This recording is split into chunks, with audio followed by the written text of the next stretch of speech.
With service second to none, Deary Brothers Lincoln of Iowa City has been earning the business of customers in Johnson County and the surrounding area since 2010. Deary Brothers Lincoln is a full-service dealership offering new Lincoln custom orders with a dedicated sales, service, and parts department. They are proud to be here for you. As a happy customer, the entire Deary staff was unbelievable to work with. They found the vehicles our family was looking for, and we will definitely be doing business with them in the future. Check out Deary Brothers Lincoln on Facebook and follow them on Twitter at Deary Bros. Hello, and welcome to the Leave Your Legacy podcast, the podcast series where we will discuss how each and every one of us impacts the world around us, leaving our own legacy.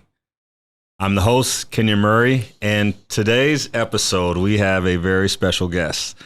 We have the rock, the foundation, the matriarch of the Murray household, my wife and best friend, Michelle Murray. How you doing today, babe? I'm great. How about yourself? I'm doing good. Really excited about this. And, you know, I think people have heard our story a lot, right? But they don't know everything that goes into it. So I know you say your version is the real version of how we met. So for our listeners and viewers, tell them how we met. It's, you know, the story that, you know, fairy tales are made out of. We met in a bar. Exactly. Club Shag Nasties, to be specific. Yeah. So I remember it was a Thursday night and your friend was talking to me and my friend was kind of talking to you and we kind of kept looking at each other and, you know, and then finally we talked to each other and then I remember you told me your name. And I was like, oh man, like, he played basketball for Iowa. I know who this is. Like, I'm certainly not interested. Yeah. But we talked like all night. Yeah, it was kind of magical too, because I had just recently moved back from playing overseas and the story gets a little bit deeper, but just could come back and really was just out hanging out. And I think, you know, they talk about how people are meant to be with each other. And it's interesting because most of the listeners probably won't understand that we had phone books back in the day. Right. And so one of the things that I know you tell a lot of people is how you didn't give me your last name. And so I literally had to look you up in the phone book. Well, I wouldn't give you my phone number. Yeah. You're like, can I get your number? I'm like, no, thank you. Yeah. So funny thing was I found you. And I left a voice message, but I think it was so long, the answer machine cut off. And then I had to call back and leave another one. But there's only so much tape on those answer machines back in the day. And as you've learned over the years, I do like to talk. So that's one of the things that was funny about it. But yeah, we actually ended up going out a couple days later. And, you know, pretty much the rest was history after that. So yeah, we got engaged 8 weeks later. Mm-hmm. Yeah, that was wild. And then married on 9/11 of 99, which obviously has a lot more significance now, but I think it's funny how you're like, why we picked that date. And then you could get that was the date that the church, the photographer, the reception hall, and the DJ all worked on that date. So we were like, all right, 9/11 it is, you know, like 9 times 11 is 99. He'll never forget it. Yeah, absolutely. And my bad too was that it was, even though that was the weekend everything was available, it was the Iowa State football weekend, which hurt the attendance at the ceremony, but I think we had a pretty slamming party after that. We had a great reception. Yeah, everybody was happy after that. But yeah, you know, I think, you know, our story is, it's different for everybody, right? Obviously, you know, when you get married and things like that, you want to have a family, you think that you're going to have one. And I was coaching at Indian Hills. You were working part-time at the hospital in Ottumwa. Yep. And we was like, yeah, you know, we'll just kind of let nature take its course and we can have one. So, you know, it's kind of interesting how we found out and when you called me that day. So yeah, well, we were down in Daytona actually, and I started not feeling great, but I thought maybe it was just because, you know, we were going out to dinner and having a lot of fun. But I soon realized that I was not feeling well in a different kind of way. And so we got back from Daytona and I told my girlfriend, you know, who was an ultrasound tech at the time, I'm like, I think I'm pregnant. So we went in just to take a quick peek. And I knew enough about ultrasound to know that there weren't supposed to be two little round entities there. And I'm like, Heather, what is that? Yeah. She didn't say anything. I'm like, Heather, that doesn't even run in my family. Yeah. She's like, well, it doesn't have to. So then, after I regained consciousness and I was able to be vertical, I called Kenyon and I said, are you sitting down? He's like, what's wrong? And I said, well, what do you think about two? Yeah. First thing he was like, oh man, that's two fists of a basketball team. Yeah. But the way you said, you're like, are you sitting down? I was like, okay, what's wrong? Like, what's going on? And yeah, that was pretty neat to find that out. And obviously, people see the boys now and see, what they become. But I think, for us, it was having twins first, I think made honestly like having McKenna later a lot easier because we had to, it was crazy how we had to adjust our life to two boys. But they've been a blessing from day one. And they really have. Yeah. And to be honest, the reason you said, what's wrong was because I had miscarried a few months earlier. Yeah. And we didn't even know at that time that I was even expecting. And so, we were both kind of like, or do we want to go through this again? Yeah. But and then God blessed us with two. Yeah. So here we go. Yeah. Well, we couldn't stay in Ottumwa forever either. And so, I think what's interesting is how, as a family, the dynamic was, you moved back with the boys to Marion, Iowa, and you were working at a hospital here in Cedar Rapids, and I was still at Indian Hills, and that was in December of 2001. Yeah. And then I had to honor my contract through August of 2002. So the best thing about Indian Hills was that school was over on Thursday. There was no Friday, so I'd always come back. But just talk a little bit about that time, that transition of us moving from Ottumwa back to Cedar Rapids, and really, I think, set us up to have not only support from the rest of the family that we needed to raise the boys, but it also gave us some new opportunities and things like that here in Cedar Rapids. So yeah, well, at the time you were chasing the I want to be a Division I basketball coach dream. And, I was supportive and all for it. And so you wanted to work on your master's degree. I was fortunate to get a full-time job at Mercy Hospital in the CT department and loved the people I worked with. And we had a good friend of ours that watched the boys during the day. We were blessed with a lot of family and friends that helped us out along the way to get where we are today. Oh, no doubt. And part of what we want to talk about too on the podcast is really how legacy, what you do kind of leaves an imprint on people. Right. Obviously, family is important to both of us. And when we moved back to Marion, we actually had your brother come live with us as a sophomore. He was, you guys from Anamosa, small town. He was really wanting to play basketball in college. And, after talking to his dad, we felt, it'd be a good opportunity for him to move over here. And he did. So, you and your brother are close. And so I don't think it was a very hard decision for us to make. But, tell the listeners maybe a lot of people don't know that Mitch lived with us. He's an actor. He's living in Atlanta. But, talk about what that meant, being able to have Mitchell come and stay with us all those years through high school.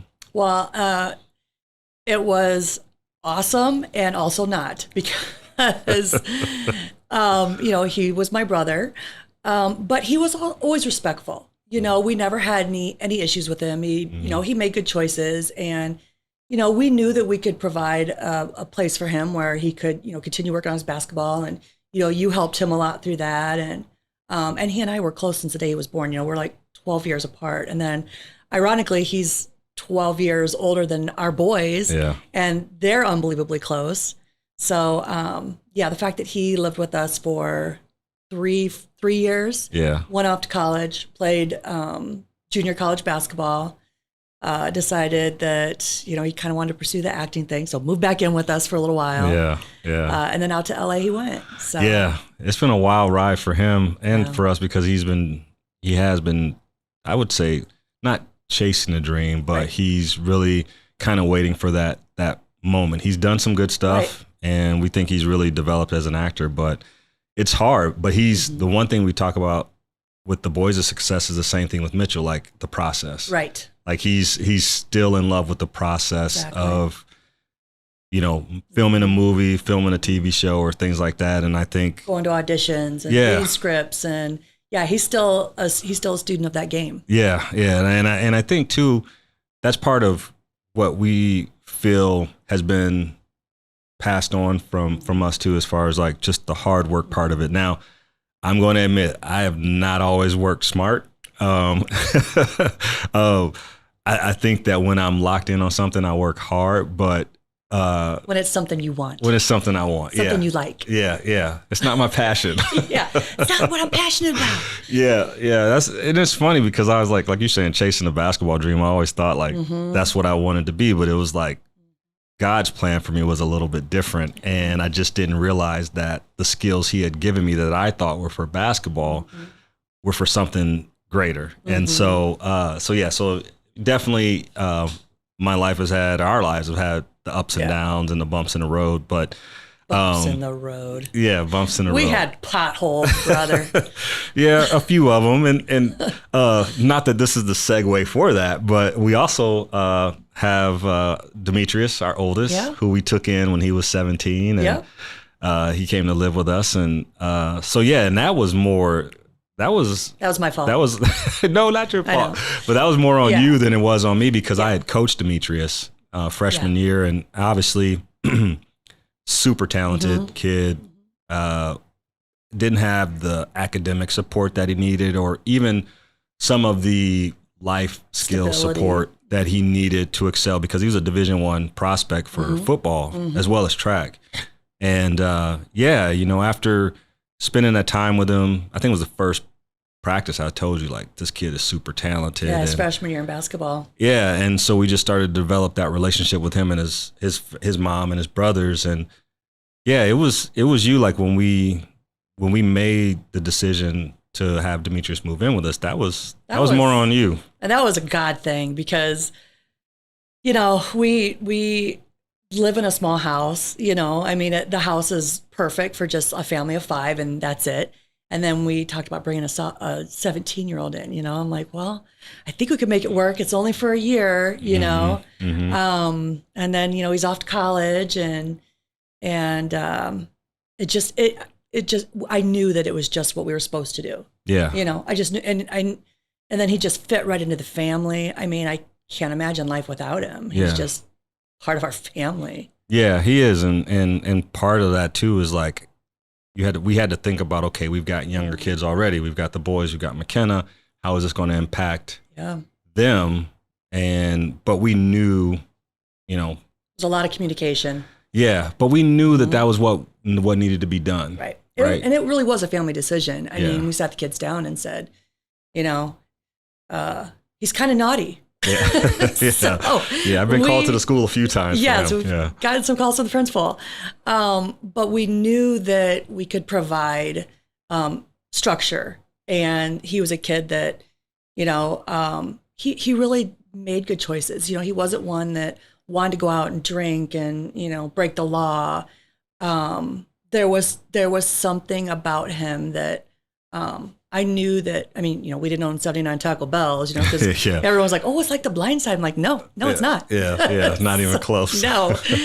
But we knew that we could bring him in and love him through it and, set him on a path. And then it was up to him to walk the path. And he chose to. And, now he's got a fiance, and they're expecting. We're going to have our first grandson. Yeah, it's pretty exciting. So we're excited about that. And he will have his master's degree in May. So yeah, I think that's the important part of his story is where he's at now. I mean, you could have looked at where he came from and his background and given up on the kid. He could have given up on himself. Oh yeah, easily. And I think there were moments where he probably felt that he was going to, or he should. It just, things were too hard. But I think, one of the things that we try to be is role models for our kids. And it didn't matter like how tough things got. we kind of figured it out. Yeah. You know, whether it was a financial thing or it was a support thing for him, like what he needed.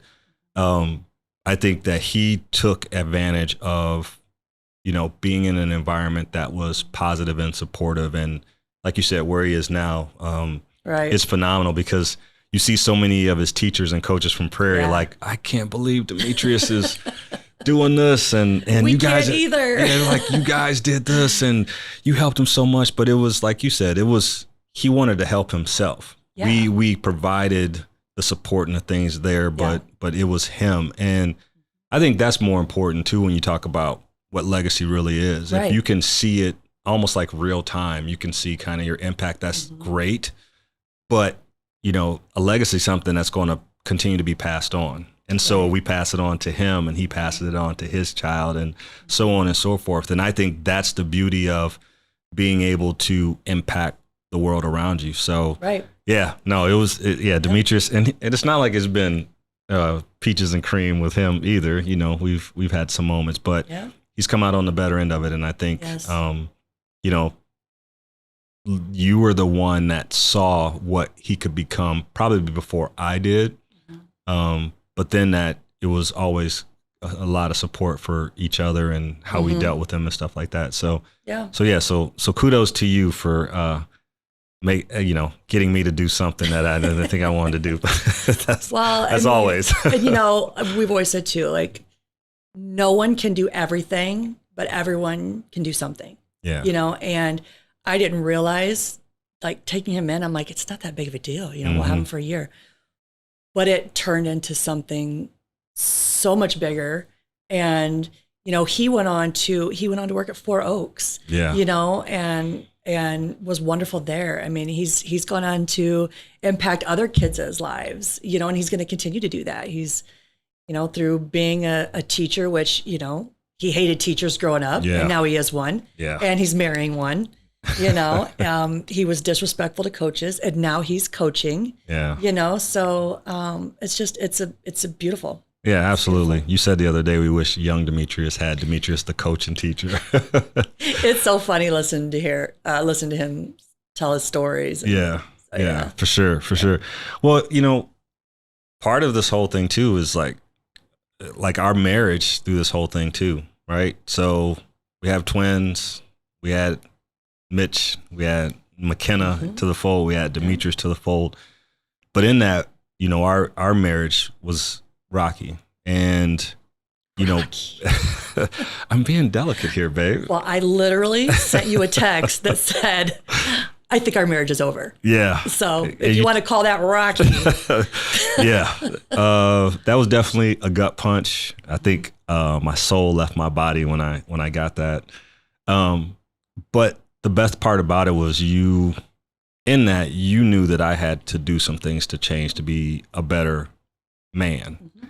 It wasn't even about being a better husband. Right. I think you've always said that I was a good father.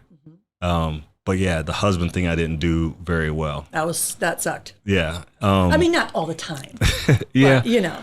But it's a lesson as we look at it now, because we see a lot of families our age with our kids, like they're splitting up. Right. And the one thing is, like, I never wanted our kids to, I guess, maybe not have, you know, bad relationships. And part of being a role model and leaving a legacy as a husband and a wife, as a mother and a father, is how you show them how you're supposed to love someone, how you're supposed to partner with someone, and really that there's a lot of work that goes into marriage. Yeah, how to get through the tough stuff. Yeah. I mean, we talked about this one other time, you know, like, you have to get a marriage license to get married. You have to have a driver's license to drive, you know? I mean, you even have to renew your fishing license every year. Yeah. So why is there more for a marriage license? Like, you sign it that day and like, oh, well, good luck, guys. You know? I mean, there should be some clause where every year, you know, you check in with a marital therapist. Yeah. And because, I mean, the therapist we went to, oh, gosh, phenomenal. Man. I mean, Brandon was just, and to be honest, like, I'm like, oh, yeah, you go to therapy. You know, you get that taken care of. Yeah. we're still done, but I want you to be a better man. Yeah. And then Brandon just brought both of us in, and we realized that, wow, we hadn't checked in with each other for a long time. We hadn't really shared our feelings. I mean, there's a lot of stuff that we both had buried. Yeah. Yeah. That he pulled out. Yeah. He pulled out some stuff. It was a detox of the soul. That day, that defining day when he asked me, what do you want out of, like, I think it was something to the lines of, what do you want out of your life? And usually, like, when you close your eyes, you can envision something, and all I saw was black. And I'm like, whoa, like that was heavy for me, because that showed me like I was going down the wrong path. Like the path I was going down, the way I was only going to lead to darkness. And so I had to make a decision that day that I was going to change, and change for the better. I knew it was going to be hard, but man, that day has defined our relationship for the last 5 years. Oh yeah. And I mean, I'm telling you, when you have those aha moments, like that was an aha moment where I knew that something had to change. But it got dark. Yeah. It got real dark before it got bright. And the one thing you said, we also said to each other, like, if we don't come back together, like you had things to work on, I had things to work on, and it may take us in two different directions. And if we come back together, fantastic. But we were going to make sure that did not affect us as parents for the kids. And so, a lot of family meetings. Yeah, that was crazy. Family meetings in our little living room. Yeah, I mean, the kids didn't always want to. What'd you think about when we brought them in? I mean, honestly, I had to be so brutally honest and I wasn't sure if you were going to be able to be. Yeah, but I think that actually has improved the relationship with the boys and McKenna, because of that, because of those moments, because of the transparency, because of the fact that now I was okay with saying I'm sorry. Right. And I've had to say I'm sorry a bunch of times, not only to you, but to them as well. And so, yeah, man, like it's amazing. You can see the growth in them because of it. Yeah. Because of our honesty. Absolutely. I mean, I think. And the girls that, they're all with, I mean, like I couldn't go out and handpick better, a better girlfriend for Keegan, a better girlfriend for Kris, and better fiance for Demetrius. I mean, yeah, we don't have to worry about McKenna yet. No boyfriends yet. So no, she's a very independent girl. Yeah, no, and I think, and that's what's great about it too, is because I think what we say, they fit. Right. Like they, as a partner, you have good things, pluses and minuses about you, and I think when you have a good partner, like it helps fill in those gaps. Absolutely. And they work. And that's what's great about seeing Demetrius, Kris, and Keegan and their girlfriends and fiancés, is that we can see that like they fit. Yeah. And it's crazy, but when you see your kids happy, like that's super important. But the thing is, I think we taught them too that, you don't look for someone to make you happy. Like you have to find your happiness first. Yeah. Before you can be in a happy relationship with someone else. Yeah. It's not your responsibility to make someone happy. So, be selective. Yeah. Yeah. Be selective. Watch for big red flags. Yeah. You know? I mean, and that's the thing too, like as college athletes. Yes. There's so much coming at them, or so many people coming at them. Which is why I wouldn't give you my phone number. Yeah. Can we go back to that? Go back to that. But I think that was like big for the boys too. Yeah. Like they weren't going to fall into traps. I mean, they were very selective. Yeah. With the girls that they're with today. But they've been selective about the friends that they're around too. Absolutely. I mean, they've had the same. Kris and Keegan had the same two best friends since they were 5 years old. Yep. And I think as we look at where the boys are going, especially with Keegan now with the Sacramento Kings and Kris at Iowa, having a tight circle means so much more now, because everybody talks about the traps of professional basketball and the hangers on and the people with their hands out, and we don't really have that, because they've kept their circles tight, we've kept our circle tight, and I think it's because of that they have a different perspective on what a friend truly is. Right. And yeah, I couldn't be happier with where they are and who they have around them right now. So yeah, I think it's huge. Absolutely. Yeah. Well, okay. So we gotta get to this now. Okay. So a lot of times when we talk about legacy, you're talking about like, most people are thinking like, oh, money that you leave behind, things like that. People, that's I think where most people's minds go when you talk about legacy. But one of the things that we're in the process of doing is creating the Murray Family Foundation, right? So there's a great opportunity for Kris and Keegan with their platform to be able to help others. And they've done that through their NIL opportunities where they've been able to give back proceeds from sales of apparel and things like that to charities that they have an affinity for. It has been great. I think we were talking the other day, I think in this year alone, Keegan's he's helped raise almost $25,000 for charities, and Kris is in the realm of like $10,000 for charities. So I think they've used the platform very well for that. But, the Murray Family Foundation is something that we've talked about for a long time, and it seems to be coming to fruition. Just tell our listeners like your vision, because I think the way you look at how this newly formed foundation can help the community, I think is a unique way to look at it, because we're trying to figure out like, okay, everybody gives money, but like, how can we be different? Like, what can we do differently with the Murray Family Foundation? So, I'd like you to share your thoughts on that, because I think it's refreshing to think of doing things this way to help people.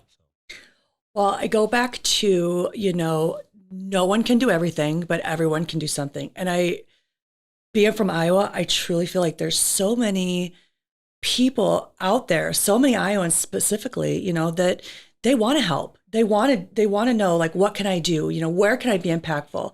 But they don't always know, they have the financial means to give assistance. But, like, well, is my money really going to go to help this? And so the Murray Family Foundation, I view us as kind of like the bridge, families for families. Mm-hmm. I being part of benefits, donating gifts that, can be used to raise money. I mean, it's families helping families, and it's about community, because we are here, we are all connected. Yeah. I mean, and we are here to, give each other an assist, in basketball terms, Yeah. So. Yeah. No, I think, yeah. And you talk about families for families. There's a lot of nonprofits that try to do everything, mm-hmm. and try to be an end all be all, but we want to be a bridge. Mm-hmm. There's a ton, as we're getting into this more and more, right. We know there's a ton of organizations out there that specialize in certain things, but it's a matter of how can we connect this organization right. with this family, or in some cases, it may be connecting organizations to work together for a common cause, where right. each one of them has this specialty or something that they're really focused on, but they can partner with somebody and create, an opportunity where they can help more people. And so, yeah, we want the Murray Family Foundation to be a bridge for that. Mm-hmm. And I think we need more of the organizations working together, mm-hmm. as opposed to everybody trying to get their own. Right. And I think if we do that collectively, mm-hmm. we can impact so many more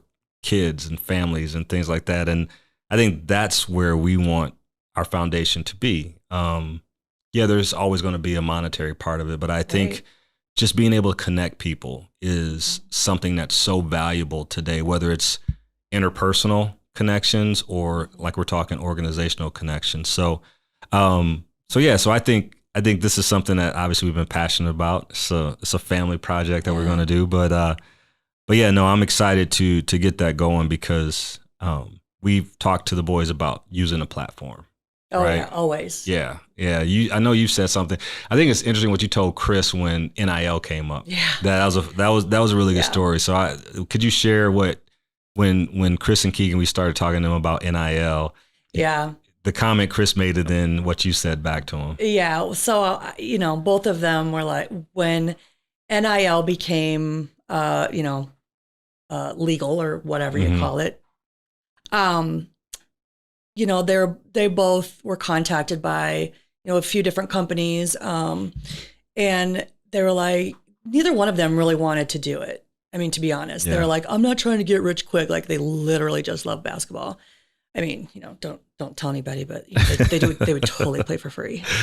They just love the game so much.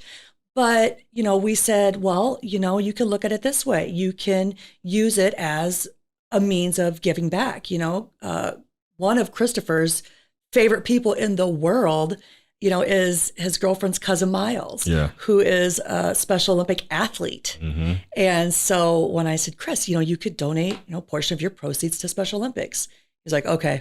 That literally was like all it took. Yeah. And Keegan was like, I want to donate to Children's Hospital. I'm like, perfect. Yeah. Perfect. Yeah. Yeah. So, I think then they were all on board. They do. I think the one thing the boys remember when they came to Iowa was like, hey, when you become a Hawkeye, it's going to be completely different. Right. You're like your privacy and things like that. You're going to have people that know more about you than you think maybe we do. Right. They're just in love with, they live, eat and breathe Iowa Hawkeyes.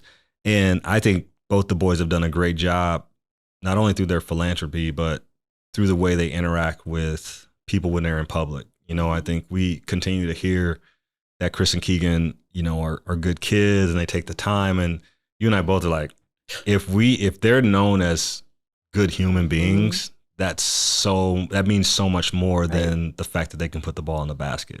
And that's what we try to do as parents. We want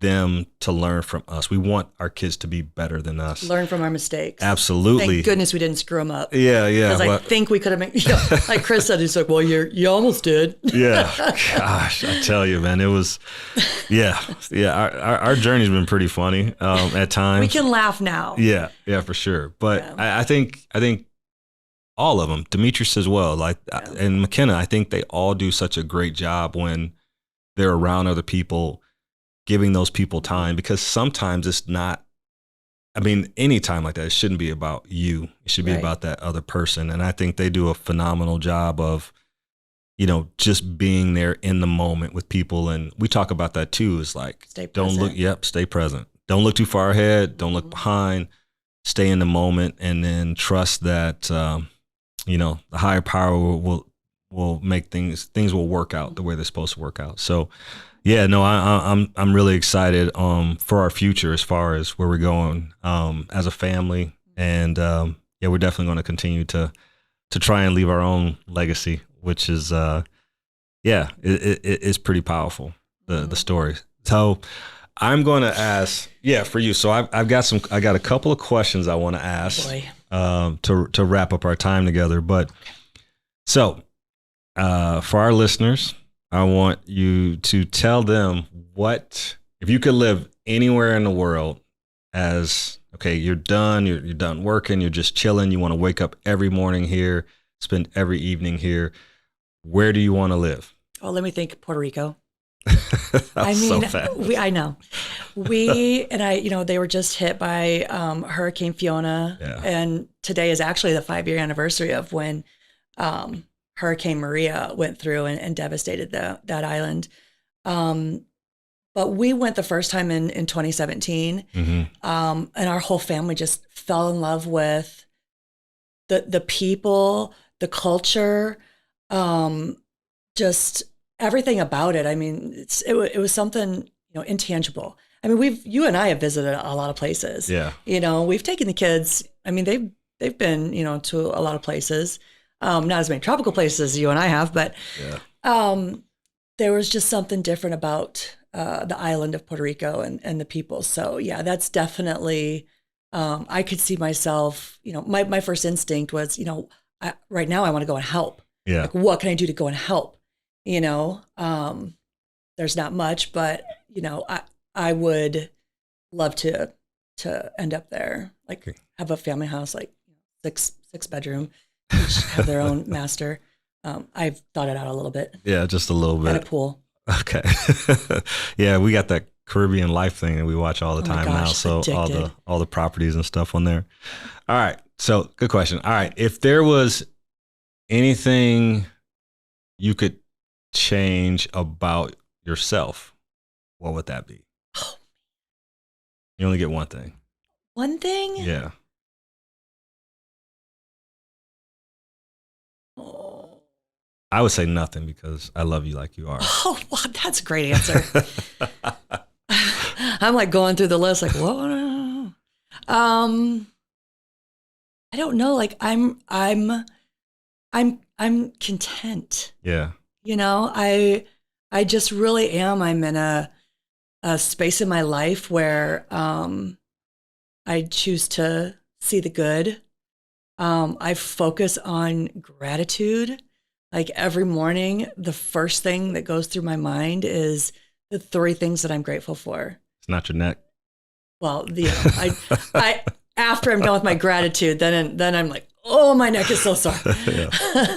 But Gotcha. yeah, I'm in such a great space right now that I don't know. Yeah. I got it. No, I get it. I'm sure I'm always a work in progress. Like you and I say, you know, we're always under construction. Yeah. So by no means have I mastered life, you know, but I will continue to learn and read and, you know, be a student of life and, you know, just take it all in. And so. Awesome. Okay. Last one. I thought that was the last one. No, this one's the last one. So if you could, what is your favorite quote? It can be from anywhere.